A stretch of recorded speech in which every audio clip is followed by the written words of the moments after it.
this presentation it should relate to farmers, it should relate to people that are just business people who have products, it could be people that have got stands here today. It's, first of all, actually, so I'm Martin Dupree, I'm a director at Dupree International. The company's been going for 20 odd years, and we focus very much on the outdoors. That's our kind of territory, really.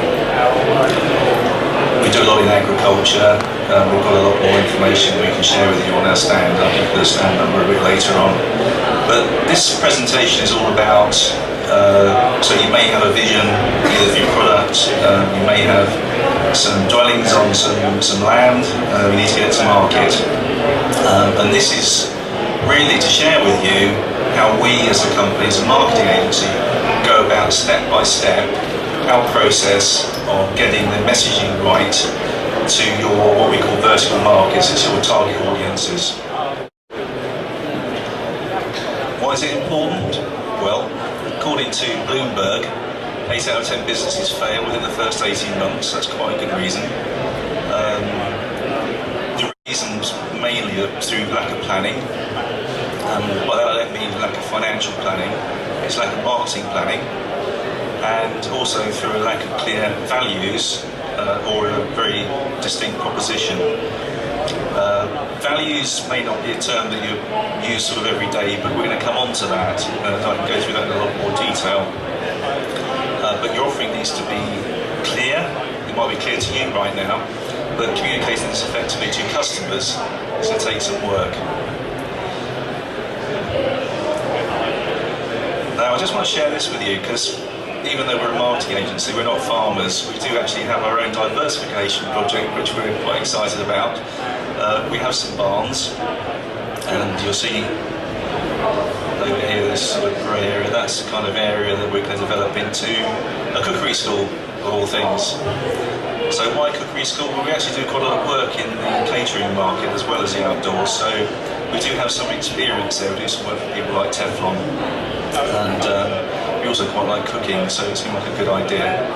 And I'm going to use this as a diversification example, because I think if I can actually relate to something that we're doing, then hopefully you'll be able to relate to it a bit.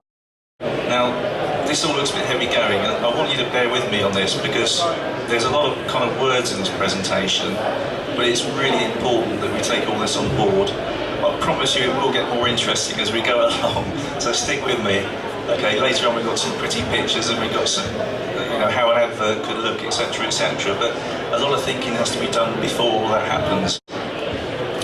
So what we normally do is we start with, well, where are you now? Where do you want to be? How are you going to get there is the critical thing, and also timing is very fundamental, because if we're going to create a marketing plan, then knowing where you want to get to and what your vision is of success is absolutely fundamental to how you actually plan that out. SWOT analysis, quite a familiar term to a lot of people, so there's strengths, weaknesses, opportunities and threats. I'll show you examples of all these in a minute. Defining your core values, I've mentioned. What do you want to be known for as a business and as a brand, and why? Examining your product offerings, what is your point of difference? It's not good enough to have a field full of dwellings if other people are doing it and expecting people to come and stay at your places. You need to work out what's going to make your audience feel the desire to come along and stay at yours in particular, with reasons that satisfies their needs. Examining your product offerings, we've done all that already. Examining your marketplace, establishing who might be interested. There's generally an attitude of, well, let's throw out a big net and then we'll catch more people. Well, that might work in trawling, but it doesn't actually work in marketing and branding. We need to establish exactly who your target audiences are and speak to them all in a very slightly different way. The proposition is going to be the same for everybody, but how you speak to individual markets can be very, very different indeed. So we need to build a brand story. It needs to be clear, it needs to be honest, and it needs to be very, very appealing to all those individual markets. I feel we'll come on to that. Targeting messaging, perception is everything. planning. Building a marketing plan is a very timely thing to do, but we need to be sitting down producing a spreadsheet of what we call above and below the line marketing. Again, I'll explain all that stuff in a minute. So, back to our barn. Okay, so what we have here, we have now, where are we now? Well, we're established in 2001, a strategic marketing company with a lot of experience in the outdoor pursuits worldwide and the catering industry. This might not seem important at the moment, but we'll come on to that. I'll show you why that makes sense. The objective is to diversify a marketplace that we understand, and we want to do this to generate additional income and bring a lot more stability to our business. We've got some timings and we've worked out how much we want to turn over, and like many of you there, you may well have got your spreadsheets out and worked out a financial plan for how you're going to pay for it and when. Okay, SWOT analysis. So top left, strengths. Well, we're a strategic marketing agency, so we've got in-house resources, which is useful for us. We've got experience in outdoor pursuits worldwide in the catering industry. We have the land and buildings, which is a bonus. It's actually a very interesting area to visit where we are in Lincolnshire, which is north of Stamford. So that's a factor that we need to bring into this. We've got contacts in the catering industry, where we've got experience of converting barns. We've done this once before. The planning department at South Stevens is very open to barn development. The council is very encouraging on the front of rural tourism. So, weaknesses. Well, we've kind of pondered over whether starting a cookery school from scratch is going to require a named chef, something that's fairly famous. So it's been in the back of our minds, would a named chef be interested in coming to work for Dupree Cookery School when at the moment it's completely unheard of. So it's just a factor that's just kind of, we're playing with that one. Opportunities, bottom left, targeting tourist audiences already in the area. People come to our area. We've got Rutland Water there. I think it's the biggest man-made lake in Europe. It's got sailing, fishing, cycling, walkers. People go and fly fishing there. But we've also actually got a local lake that's just down the road from us. And we've already spoken to a farmer that said we could have soulless access to this.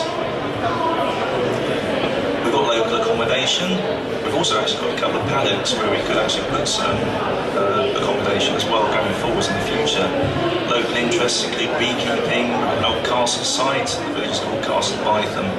Lovely walks, pubs and restaurants. Burley horse trials just down the road. There's lots of annual events around our way, lots of historic buildings. We can look for grant funding, which we hope we've actually secured now. Overseas visitors, local businesses that might be interested in team building exercises, cookery school, conferencing, and also children's parties. There's a lot of private schools around us. So, I think the biggest threat is there are cookery schools around us locally.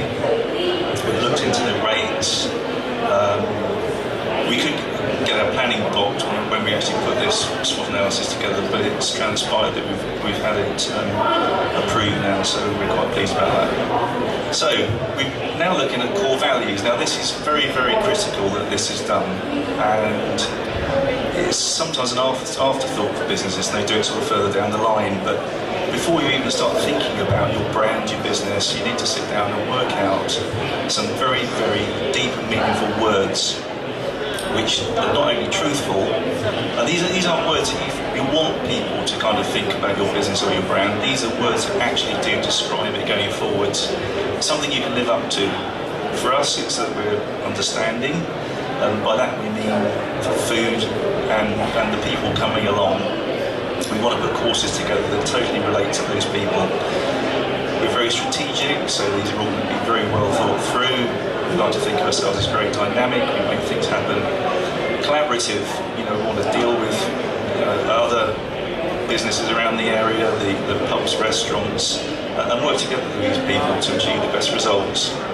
We're very passionate about what we do, we're determined to make this work, and we want it to be very unique. We don't just want to have another cookery school out there, we want to have a cookery school that people can really relate to and see that we've actually designed the courses to suit them specifically. So we we've done, as you've probably done yourselves, a lot of research. We've looked at the local cookery stores and some further afield. We've looked at their costs, we've looked at how well they're doing, what they're doing, and perhaps very more importantly than anything, we've looked at the initial perception of what they do when we first look at their websites, their literature, and try and gauge what values they've got themselves and how that kind of appeals to ours. Examining the marketplace, so Rutland Water's on the doorstep, as we said. There's lots of activities going on. Castle Python's a very interesting place to go. We're working a lot in Europe at the moment and further afield. We've got a couple of clients in America recently. And we'd be looking to try and pull people in from rural tourism perspective to come to a cookery store. Bellyhood horse trials, as I say, is of quite big appeal. There's a lot of people going there, and from the research we've done, they seem to be quite sort of food orientated. So this is where it all starts to get a bit more interesting now, because we're starting to build a brand story. So based on everything we've seen so far, and hopefully you can make this to yourselves, we've got the understanding, strategic, the dynamic, collaborative, the passionate and unique. We can now use that to tell a story of exactly what we do. So I'm going to read this to you now, and you'll see where I've put certain words in bold. Those are either the values themselves or words that relate very closely to those values. So this is our statement. Dupree Cookery Store understands the importance of collaborating with its visitors and the local communities to provide courses that will suit couples and families that also have interests outside of the kitchen. In this respect, it is unique. As passionate about thinking through the perfect recipe as the perfect getaway break, if we can cater for that ideal blend of recreation and cookery, we'll do our best to make it happen. Dupree Cookery School, understanding what goes together. Okay, so that's our strapline, understanding what goes together. So we've not just made up that strapline from a standing start. We've gone through a set of core values. We've looked at the local area. We've worked out what we can do that's going to be very different to other cookery schools around the area. And we've come up with something that is very, very distinctive. It's something that we can live up to, and it's something that we're going to do. Understanding what goes together is about couples, it's about families, but it also has a double meaning in that as a cookery school we can create brilliant meals because we understand how ingredients go together too.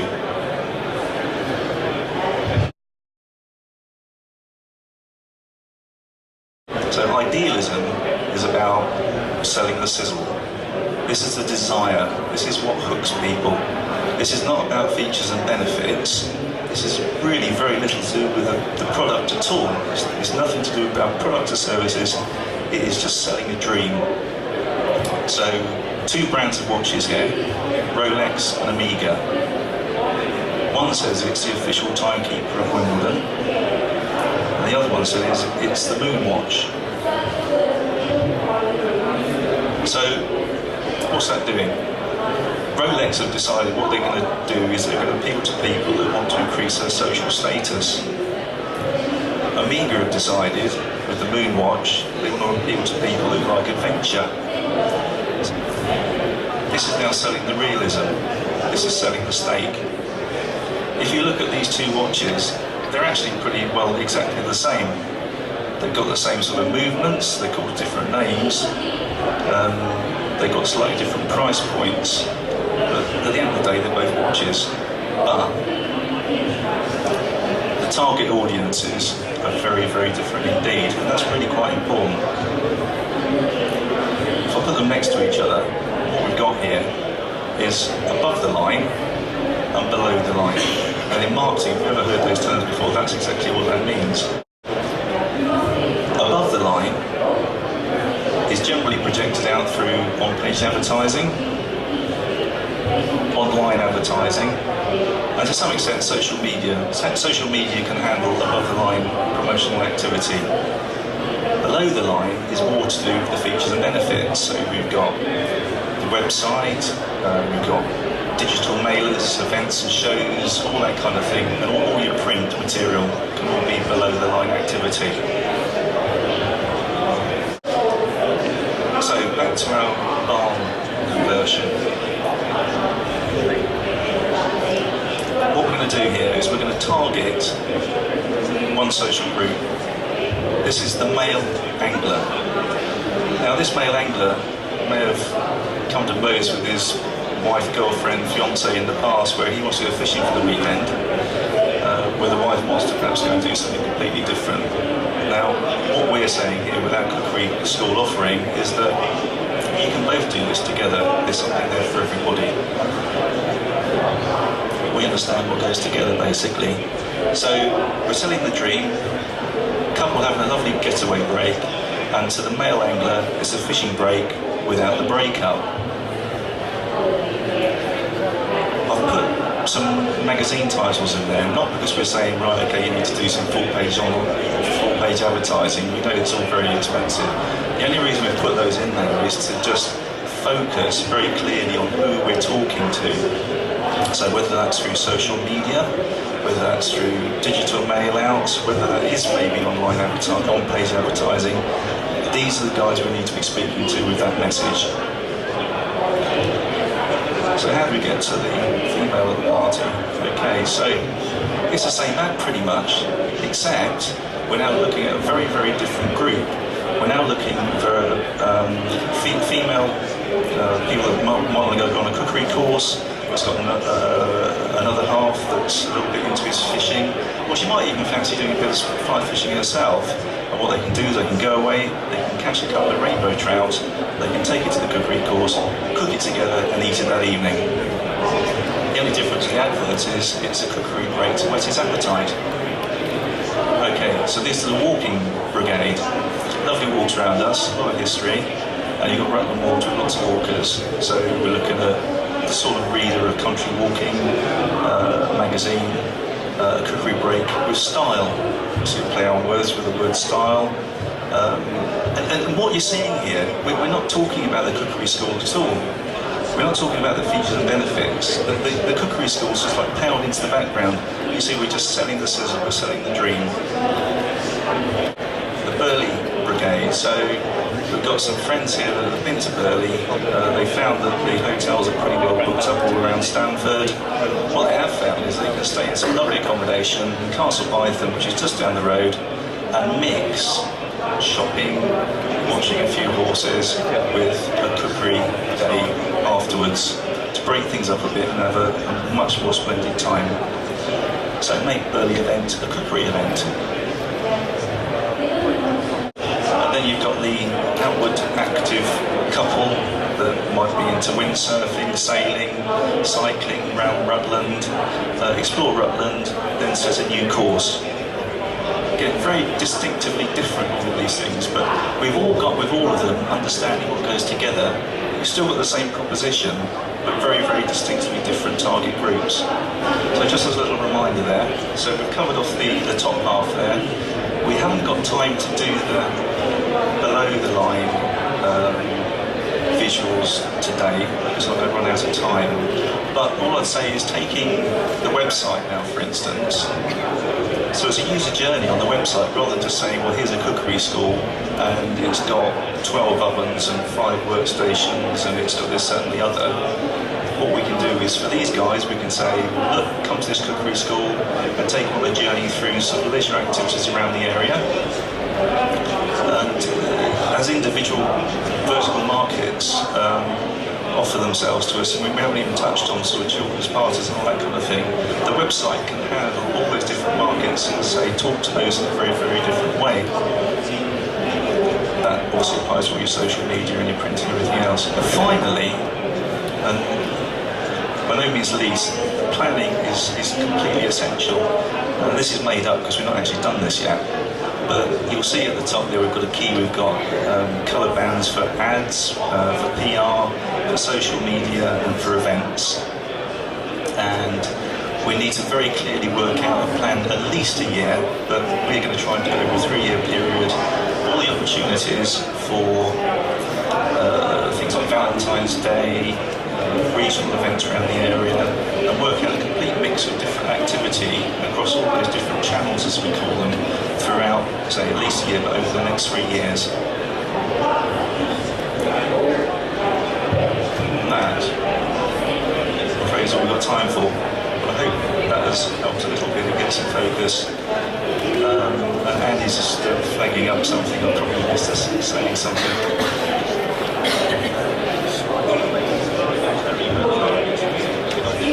That's Andy, our creative director. He just said that these slides are available. If anybody wants to come and give us a business card or anything, we can forward them on to you. If you'd like any more information on our stand, that's the number. We can talk you through it in more depth. So this is very much a condensed version of what we do. If you don't feel you've got the time or the resources internally to attempt this journey on your own, then we'd love to speak to you. Thank you very much for your time.